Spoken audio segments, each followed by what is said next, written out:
When Hitler became dictator of Germany, he applied what he wrote in his book, Mein Kampf. A stronger race will drive out the weak races, for the vital urge crushes the weak to make room for the strong.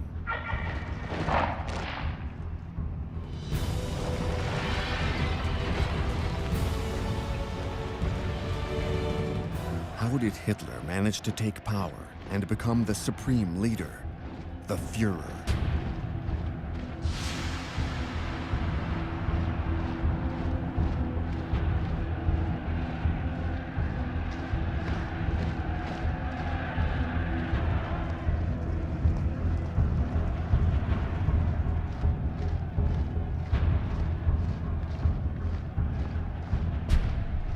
Nuremberg, 1929.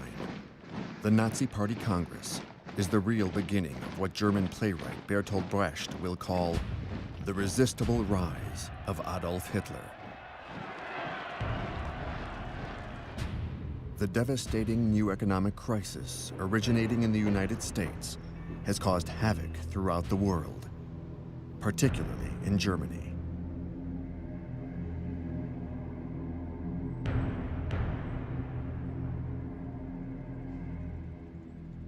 One after the other, factories close their doors, and the number of unemployed reaches the astounding figure of 6 million.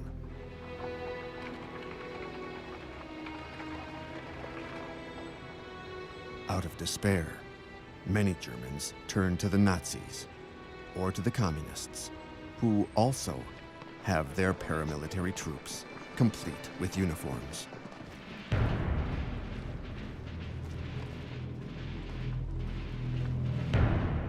Communists and Nazis clash violently in all the elections that follow.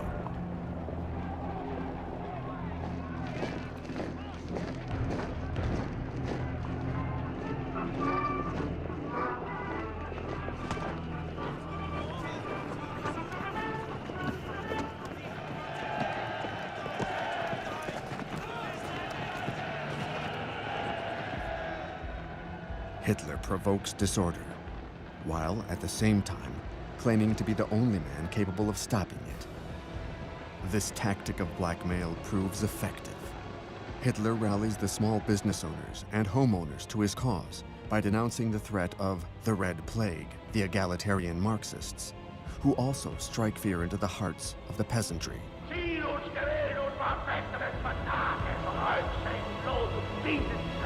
The result is astonishing. 100 elected Nazis enter the Reichstag, the German parliament. Hitler is now the leader of the country's second political party after the Social Democrats. Yet the upper classes who despise Hitler aren't particularly worried. Stefan Zweig wrote, "To them, power had always been the reserve of the barons, the princes, and those with a university education. Nothing blinded the German intellectuals as much as pride in their culture."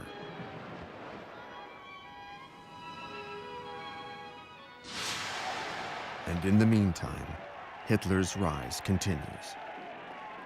In just a year, he comes to dominate the extreme right in Germany. Veterans associations, such as the Steel Helmets, with 500,000 members, will have to obey his orders.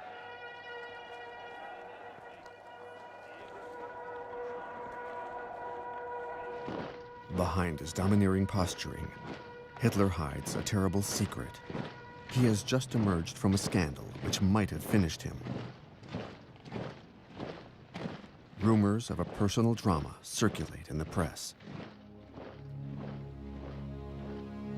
He had conceived a passion for his own niece, Geli Robal, aged 23. He loved her irrationally, possessively. She has just committed suicide. She was living with him in his Munich apartment.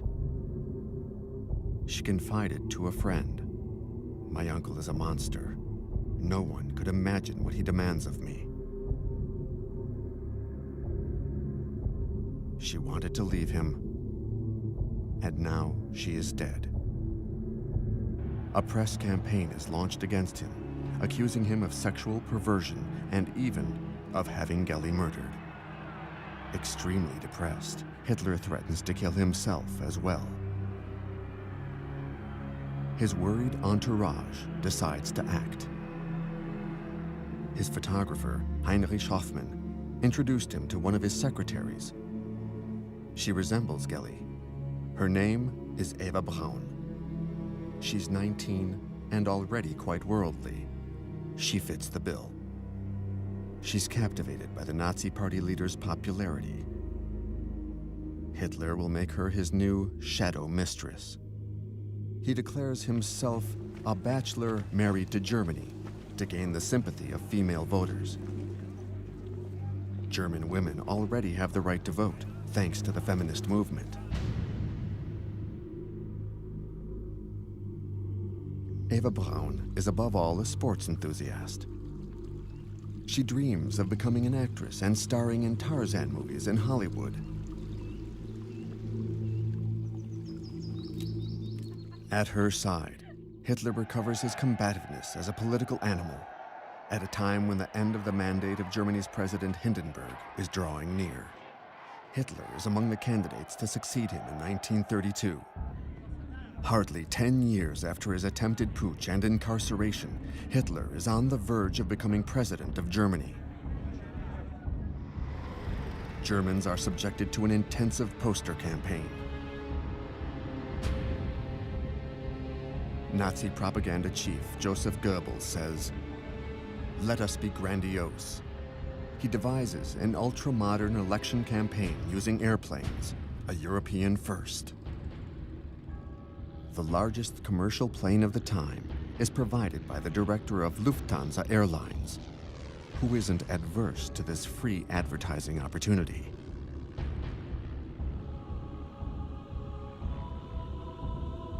Hitler, wearing a leather helmet, sets off on a tour of some 100 German towns where he can gauge his popularity. His pilot, Hans Bauer, recalled, "We flew in all kinds of weather, even in storms. Canceling a rally was out of the question.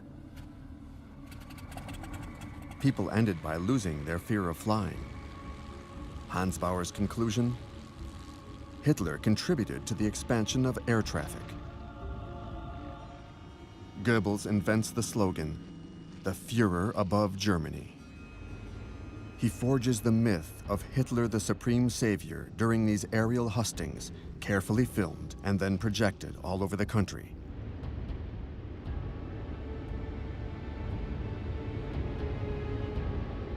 But Goebbels cannot relax yet. The campaign costs a lot, and the industrial barons are still wary of Hitler's violent methods. The Nazis must charge everyone who comes to listen to Hitler the equivalent of €1. This doesn't discourage them. On the contrary. A witness, von Spaun, describes his reaction. "I suddenly felt Hitler's eyes on me, and it affected me for the rest of my life."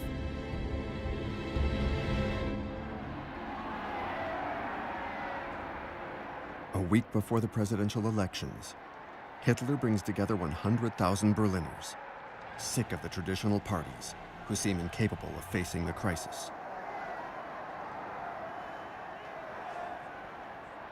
20-year-old Jutta Rüdiger is in the crowd. "I can't explain the state that unemployment plunged us into. We really thought that Hitler alone could get us out of that misery." Sie reden nicht von den Zehntausenden, die Jahr für Jahr den Gashahn aufdrehen, nicht weil es ihnen zu gut geht. With his pseudo-social discourse, Hitler becomes a serious candidate for the presidency. The press have a field day. On the right, Hitler is seen as the prototype of the political adventurer. On the left, the insults are more personal. Hitler is described as a pansy, a half-mad cheater, a vain charlatan, a fake tough guy with a rhinoceros hide riding crop.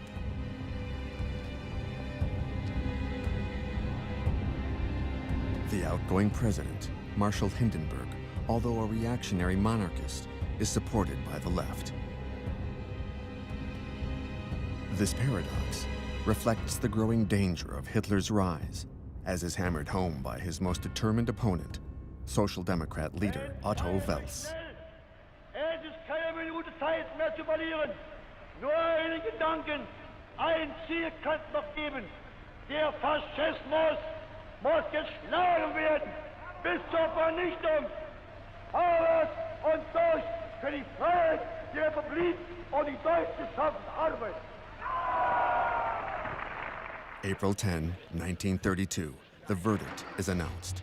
Hitler will not be president.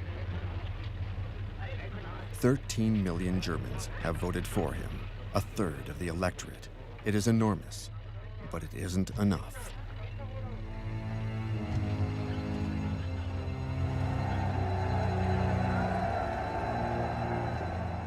Hindenburg, re-elected thanks to the Social Democrats, wants to be free of his dependence on them. He instigates a new election.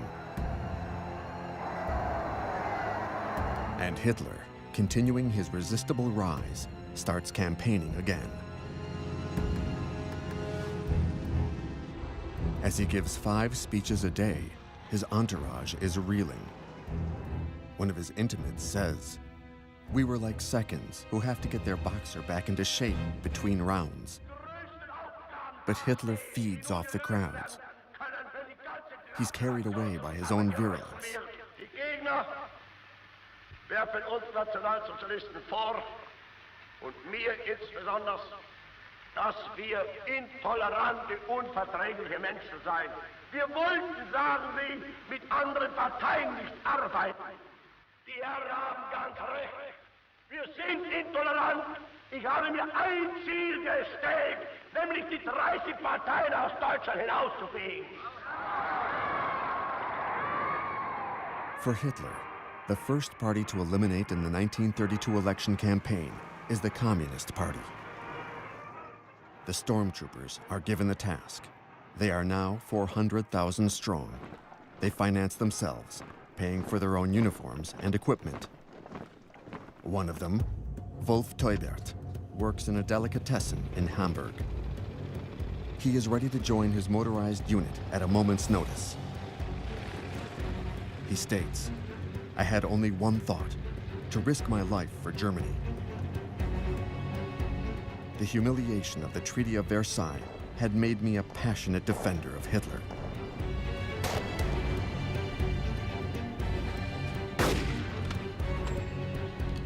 There was companionship, solidarity, and pride in wearing a uniform. We, who were ashamed of having been too young to have fought in the Great War, took advantage of our elders' experience.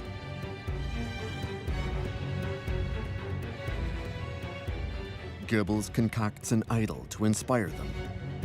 Horst Wessel, a petty crook from Berlin who became leader of an assault brigade. Killed by the communists a year earlier, he was made the Nazis' token martyr. Speaking at his elaborate funeral ceremony, Goebbels had compared this man's sacrifice to Christ's. He had these images filmed to depict Nazism as a devotional practice like Christianity. He had original music commissioned for what he called the last poem of the dead SA member, and made it the official anthem of the Nazi Party, the Horst Wessel-Lied, the Song of Horst Wessel, the credo of violence.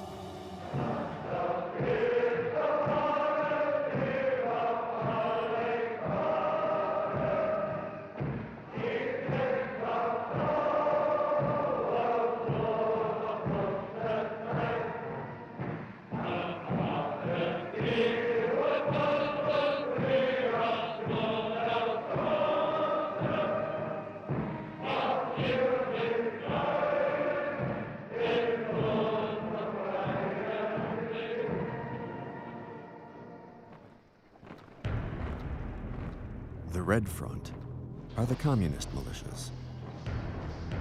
They always wear workers' caps and Russian blouses.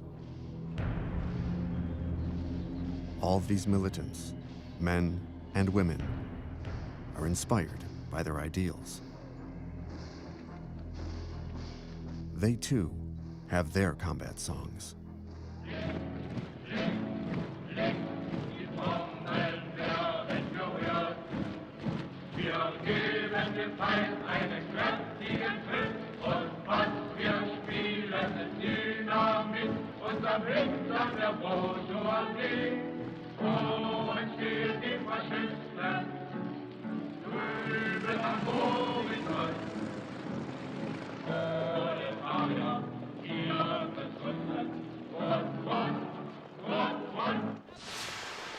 July 1932, the bloody summer of the election campaign.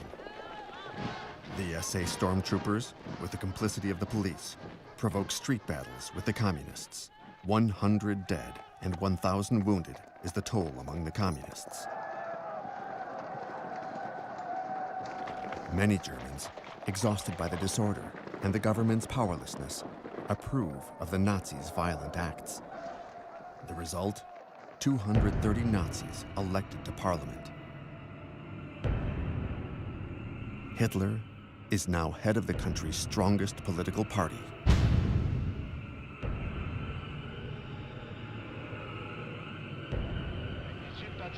Power is within his reach for the first time. Quickly, however, euphoria gives way to disappointment. President Hindenburg refuses to name him chancellor, head of the government. Hindenburg tells Hitler, "Before God, my conscience, and the fatherland, I cannot hand over power to a party as intolerant as yours."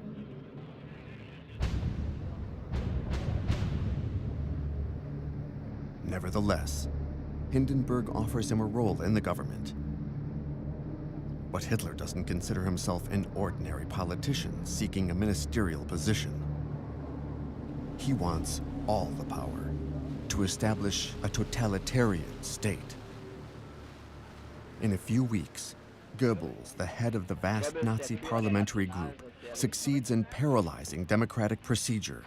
No majority can be formed.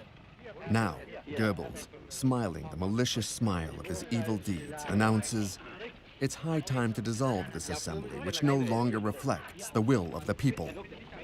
Ich halte diesen Reis dafür vollkommen überfällig und bin der Überzeugung, dass aufgelöst werden muss, weil nicht mehr dem Willen des Volkes entspricht. Another election has to be called, the third within a year. It will take place in November. Hitler sees it as another chance to make gains.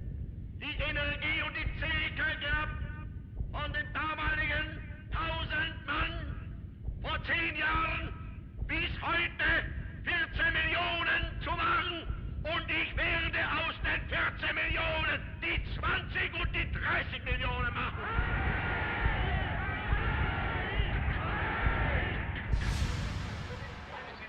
The election's results are a crushing disappointment for Hitler. Surrounded by his personal SS guards, he broods over his failure.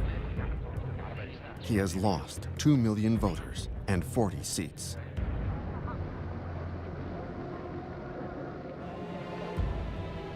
Goebbels says, "We've had a setback. Hitler refused to enter the government, and the voters didn't understand why." With bitterness, Goebbels reads the foreign press reports. The London Daily Herald writes, "Hitlerism as a political force is dead." The French daily, Le Populaire, edited by eminent socialist Léon Blum, headlines an article, "The End of Hitler." But no. 3 months later, Hindenburg, still facing the impossibility of forming a majority, finally names Hitler Chancellor of Germany.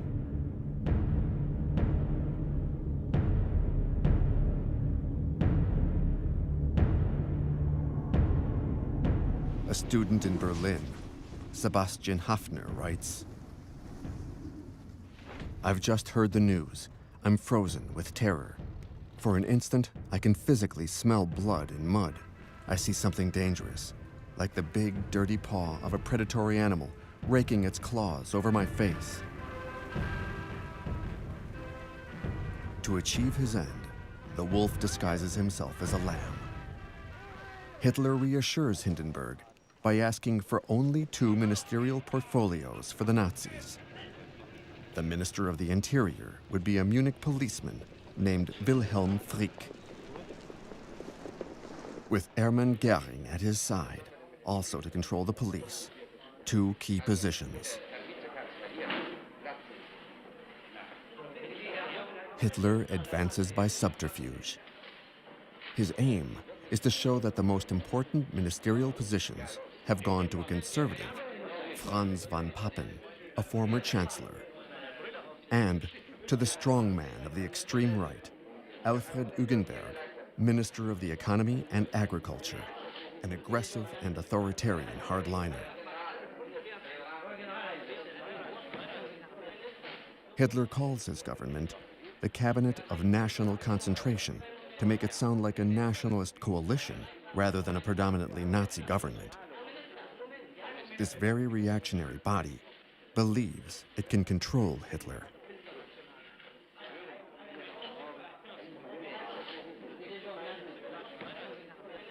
Von Papen makes a costly mistake when he says to Hugenberg, "Hitler is our man," to which Hugenberg replies, "We oversee him." That very evening, January 30th, 1933, in Berlin and all the other large German cities, Goebbels organizes a torchlight parade of the Steel Helmet Veteran Group, the SS, and prominently, the SA Stormtroopers.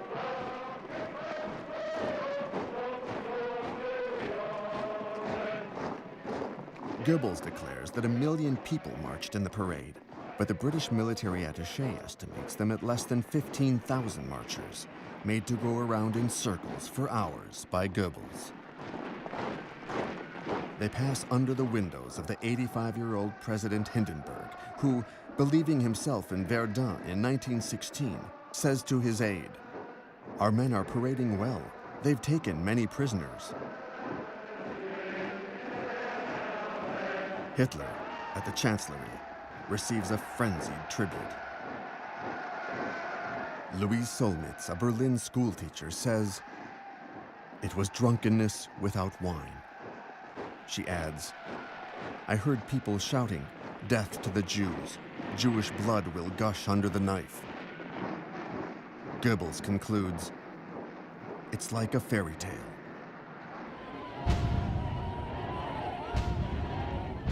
At the Berlin Sports Palace, Hitler delivers his first speech as Chancellor. What is Hitler's plan? Absolute power, but by stages.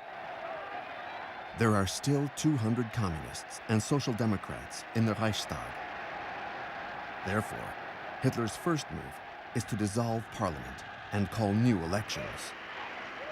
His speech, broadcast on radio, is an appeal to all voters, even those on the left. Und jede feldet fest die Überzeugung, dass eben doch dann einmal die Stunde kommt, in der die Millionen, die uns heute verfluchen, hinter uns stehen und mit uns begrüßen werden dann das gemeinsam geschaffene, wiedererkämpfte, wiedererworbene neue deutsche Reich der Größe und der Ehre und der Kraft und der Herrlichkeit.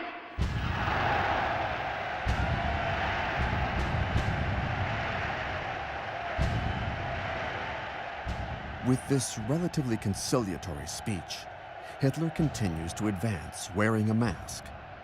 Goebbels, however, wants to clarify matters by returning to the fundamentals, anti-Semitism and violence, for the Nazi voter base.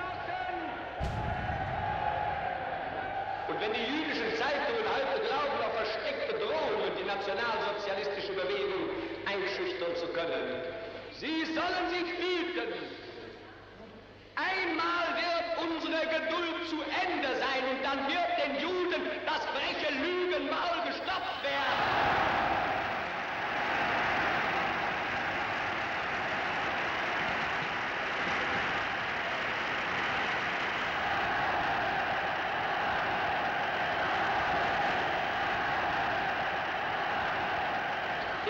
Übrigen können unsere Parteigenossen und SA-Männer auch darüber beruhigt sein, dass eher als wir alle denken, die Stunde des Endes des roten Terrors gekommen sein wird. Und wir werden den Herren vom Karl-Liebknecht-Haus bald Töne beibringen, die sie noch niemals vernommen haben.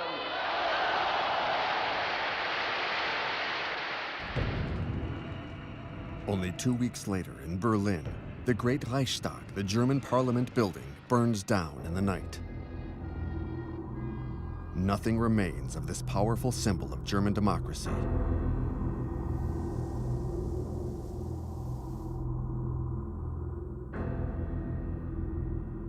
The investigation carried out by the police under Göring incriminates a 24-year-old Dutch communist named Marinus van der Lubbe, suspected of a heavy record of arson.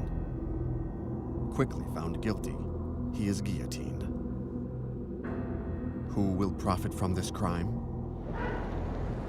The Nazis. Hitler and Göring raise the specter of a red plot.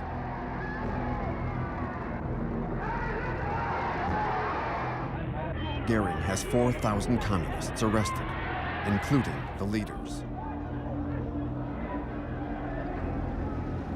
But the Communist Party isn't outlawed yet.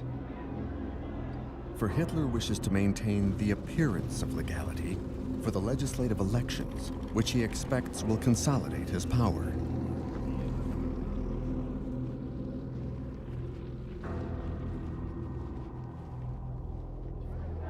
The Germans, fed up with election campaigns and disorder, see renewed action by the stormtroopers throughout the country to protect the population from communist attacks, as the Nazis put it.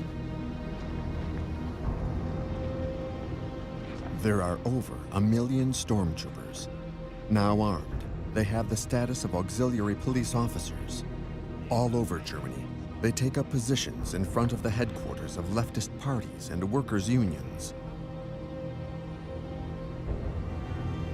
Again, they will foment violence, while Hitler continues to play the electoral card to reassure an increasingly exhausted President Hindenburg.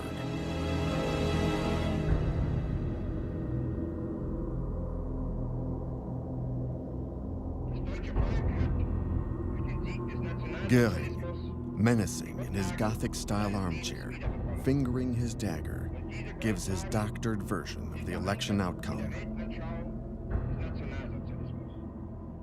Der 5. März bedeutet für einen Mann und eine Bewegung einen gewaltigen Sieg. Der Sieger des 5. heißt Adolf Hitler und die Bewegung ist der Nationalsozialismus. Beides aber ist gleichzusetzen mit dem deutschen Volke und dem Deutschen Reich. In reality, Hitler and his coalition barely win a majority. Even with all his propaganda and the intimidation by the SA, Hitler hasn't stopped the communists from obtaining 12% of the votes. At this point, Hitler tears off his mask and enters the realm of illegality with his government's complicity. He invalidates the election of the communist parliamentarians and has them arrested and sent to the concentration camps of Oranienburg near Berlin and Dachau near Munich, which have just been set up by the Nazis. These are the first of the 16 camps that opened in the year 1933 alone. The number of political prisoners rises to 100,000 during the first months of the regime. Communist student Klaus Bastian recalls, "The guards whipped the prisoners and pushed us into freezing water. We always feared for our lives, night and day." The Nazi version is that these parliamentarians, senior civil servants, and union leaders are being re-educated.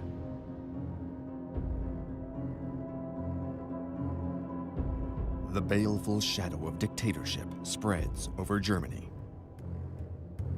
Since the Reichstag has burned, Hitler stages the new parliament in the Royal Opera House, surrounded by the SA, and demands unlimited powers. The communist members are gone, most of them to the camps. The 94 Social Democrats who are still present will summon the courage to vote against Hitler. They too will be arrested and sent to the camps, or forced to flee the country. 441 members from the extreme right to the Catholic center listened to Hitler's long, rambling speech intended to bolster the people's illusions. As always, he promises the earth, the end of unemployment, relief for peasant farmers, respect for the law, and above all, peace. The assembly votes its own demise by granting Hitler full powers for 4 years.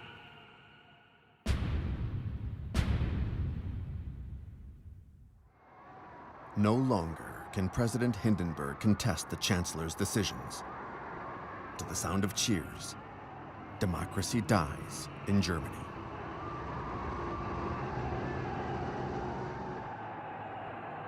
The fact that Hitler, whose power is based on anti-Semitism, now leads one of the world's most advanced industrialized countries, is seen as a universal threat.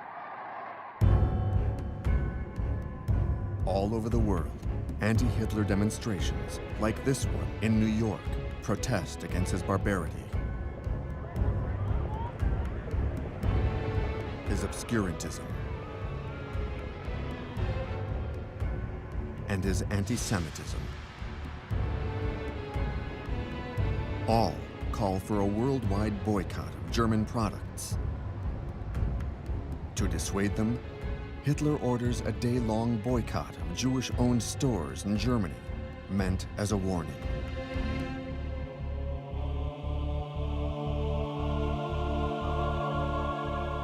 An amateur filmmaker, with the assistance of his wife, tests the determination of the Nazis posted in front of Jewish-owned businesses.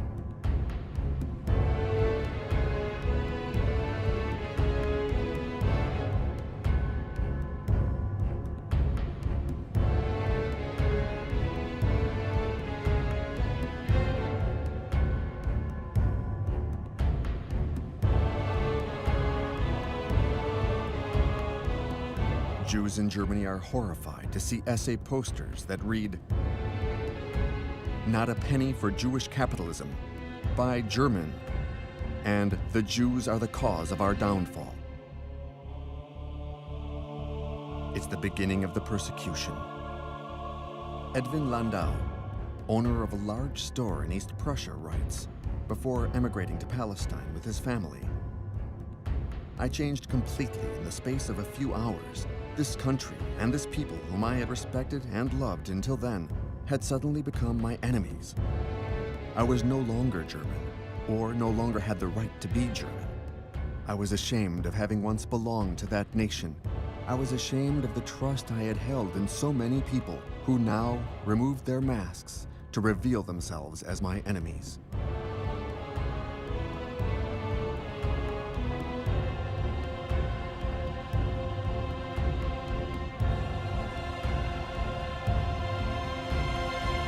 Anti-Semitism had contaminated the universities. Nazism is perverting people's minds, turning them against modern culture, imposing an intolerant sectarian ideology that will lead the students themselves to burn books. With the help of school children and directed by stormtroopers all over the country, they gather works from libraries, bookstores, and publishing houses that reflect what Hitler terms an un-German spirit. On the Nazi blacklist are authors Karl Marx, Sigmund Freud, Stefan Zweig, and 300 others, mainly Jewish or communist writers. 12,000 titles are condemned. Hundreds of thousands of copies must be burnt, and the stormtroopers prepare the pyres.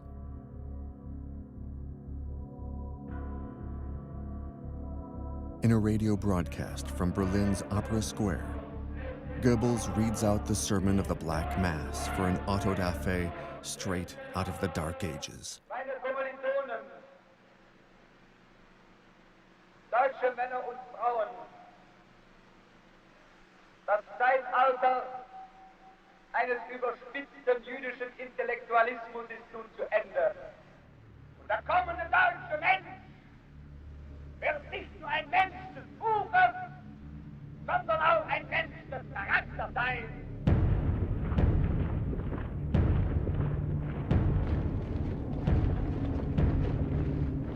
A young Berliner, Dorothea Günther, is present at the auto da fe and the Nazi ritual. Her description of the scene. The essay and the students shouted out the book's title and its author's name. They stated if the author was Jewish, a pacifist, a feminist, or simply a modernist. They would recite, "We consign you to the fire," and would throw it into the flames. I was dumbfounded and deeply outraged, since we had read and discussed many of the works that ended up in the fire.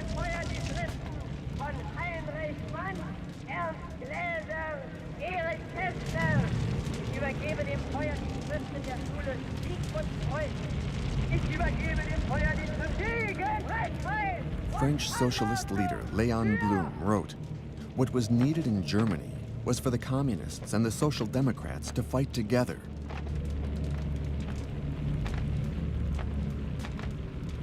But the social democrats were unwilling. And as for the communists, Moscow had given them their orders: no alliance with the social democrats, described as socio-traitors. Stalin's suicidal orders were a gift to Hitler.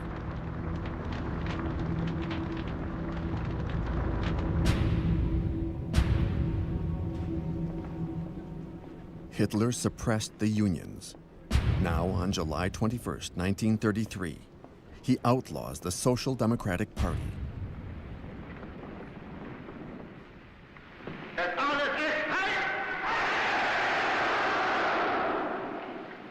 Die große Zeit ist jetzt angebrochen.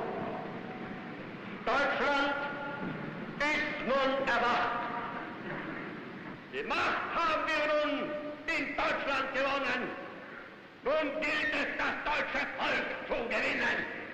The German people, for their part, can go on vacation. Henceforth, the Nazi Party is the only legal party. Its anti-Semitic slogans don't seem to stir many people up. They are largely indifferent to the fate of their Jewish compatriots, who, after all, only number 500,000, less than 1% of the population. Half the German Jews would manage to emigrate. Gerda Blockman remembers, "We succeeded in embarking on the condition of giving up everything we owned."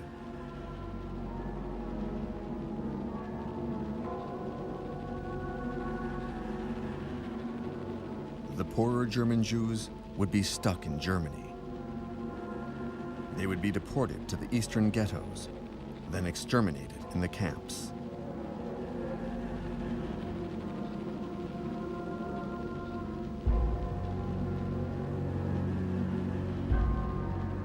Opponents to the regime would flee, if they can, anywhere they can, especially to France, where they would later be trapped by the German occupation in the war and handed over to the Nazis. Many of those who cannot leave in time or who choose to stay to carry on the struggle would be captured and martyred in the camps.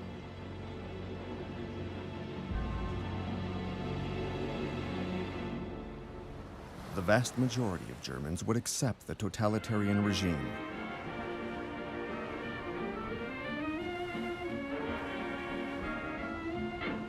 Some would begin the day by hoisting the swastika flag, Germany's official emblem.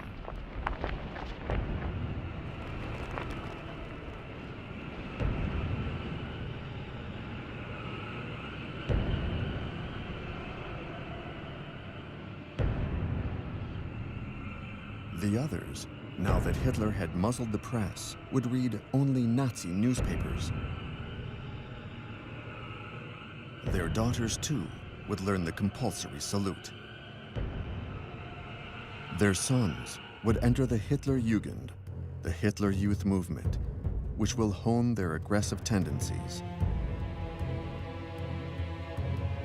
At school, teachers would show pupils how to handle weapons.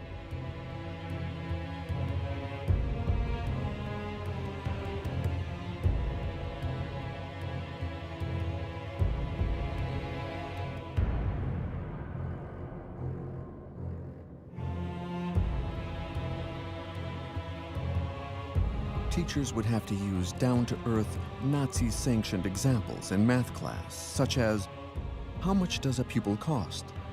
A mentally handicapped young person costs the state 1,800 marks a year, the average pupil 320 marks, and a brilliant pupil only 125 marks. Answer: society can only survive if its citizens are genetically sound.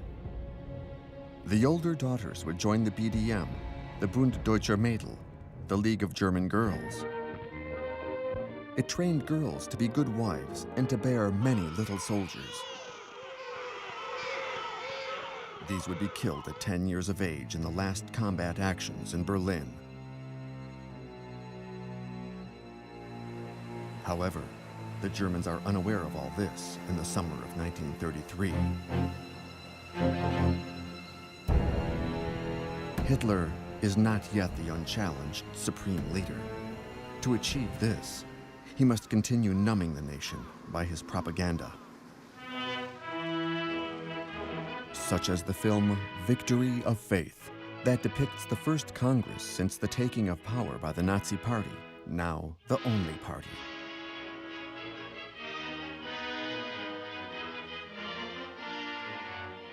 Hitler is well served by the talent of the young director Leni Riefenstahl, who charms him with her energy and beauty. With clever framing and lighting techniques, she glorifies the new god of a new mystique, a mystique of race, of the leader, of power and its apostles. Like the most loyal of the loyal, Rudolf Hess, one of the writers of the anti-Jewish laws. Like Joseph Goebbels, under whom propaganda has become an important ministry. Like Hermann Goering, who will resuscitate German aviation. And like Ernst Röhm, head of that horde of fanatics, the stormtroopers.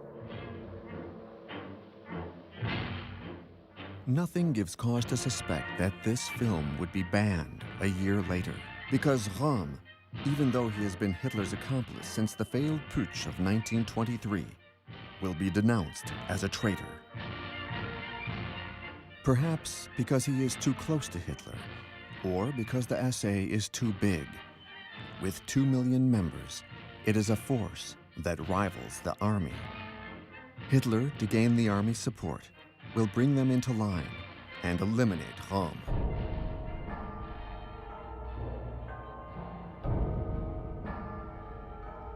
It all begins the next summer when Hitler travels to Italy to meet Mussolini in Venice.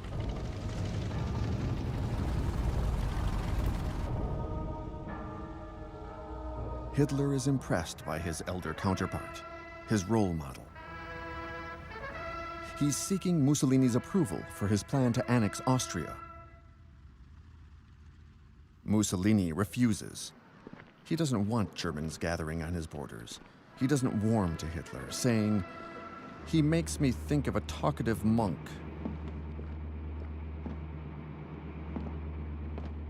He takes him on a tour of Venice, pointedly starting with his battleship fleet, while Hitler has no naval force. Hitler returns to Berlin, mortified. He understands now that until he rebuilds the armed forces, he won't be able to carry out his plans.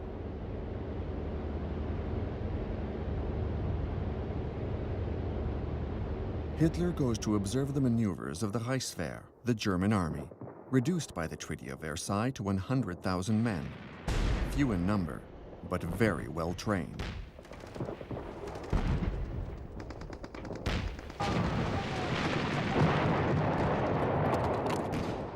Hitler knows that to wage war, he needs generals, admirals, competent officers, strategists, and trained specialists.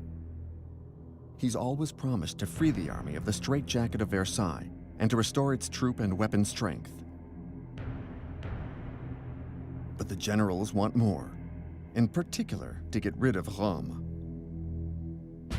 and his stormtroopers, who are in a position to supplant the army.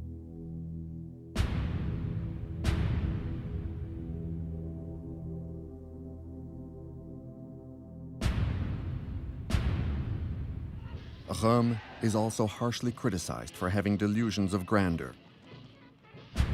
He steals the limelight from Hitler. Industrialists are worried by his declaration that the National Socialist Revolution is not over. Goebbels says he's a Bolshevik in disguise.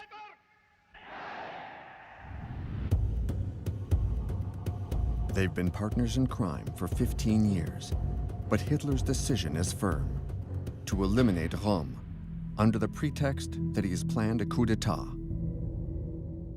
Hitler chooses his executioners: Himmler, head of the SS; Heydrich, head of the Gestapo; Sepp Dietrich, a former butcher who heads the Führer's bodyguard.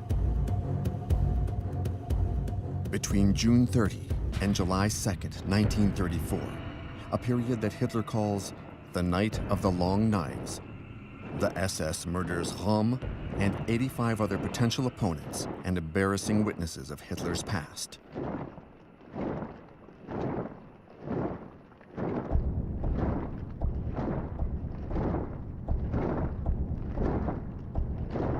With Röhm gone, the stormtroopers lose all their influence and are deployed only to keep order.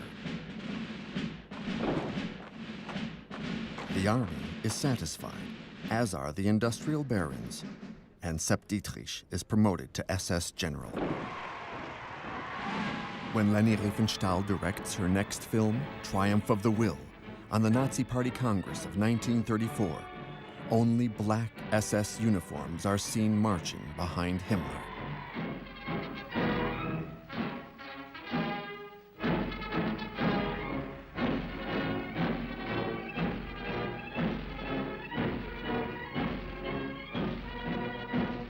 Hitler is now alone at the top of the pyramid. A month after the Night of the Long Knives, the last president of the Republic, Marshal Hindenburg, dies at age 87. Democracy has been dead and buried for a long time. Totalitarianism continues its implacable march. Hitler becomes commander of the armed forces. His power is absolute. All the soldiers must swear an oath of loyalty to the Führer, our leader, and the leader of the German people, Adolf Hitler. Adolf Hitler!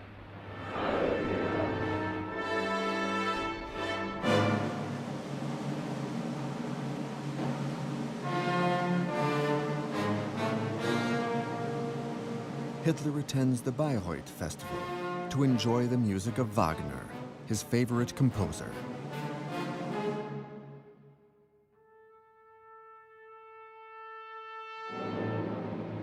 The composer's daughter-in-law, Winifred Wagner, who supported him during his difficult beginnings, welcomes him now as master of Germany. Hitler can now look back at how far he has come. He's achieved the demented dream of his youth: to incarnate Rienzi, his favorite Wagnerian hero, who sacrifices himself for his adoring people.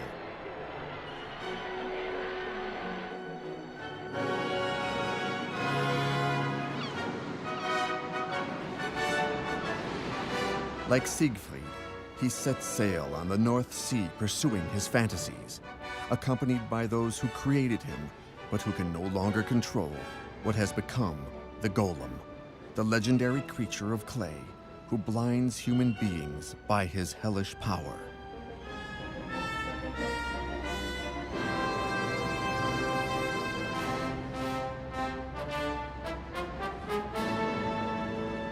Hitler will first appropriate the successes of the Weimar Republic, such as the famous Autobahns, which will become showcases of the Nazi regime.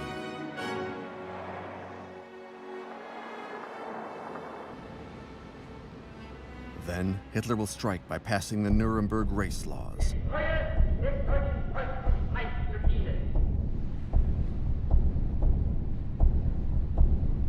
He will burn synagogues to the ground in the Kristallnacht pogrom, prelude to the final solution.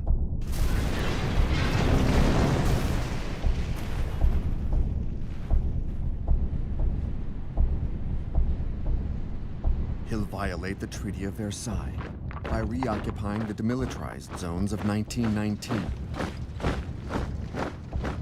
The weakness shown by the lack of reaction from France or England will lead Mussolini to draw closer to Hitler, allowing him to annex Austria, a step in what he calls his mission, to integrate all the German-speaking peoples into a greater Germany.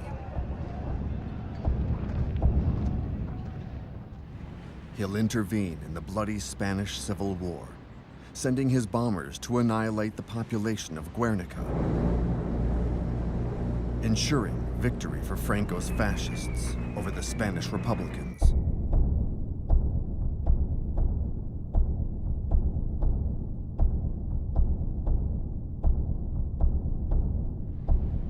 He dreams of a great army, like Napoleon's. One he will lead to Moscow. All the while, proclaiming his desire for peace. Wir wollen einst ein Reich sehen und ihr müsst euch schon dafür erziehen. Wir wollen, dass dieses Volk einst gehorsam ist und ihr müsst euch in den Gehorsam üben. Wir wollen, dass dieses Volk einst friedliebend und aber auch tapfer ist und ihr müsst friedfertig sein.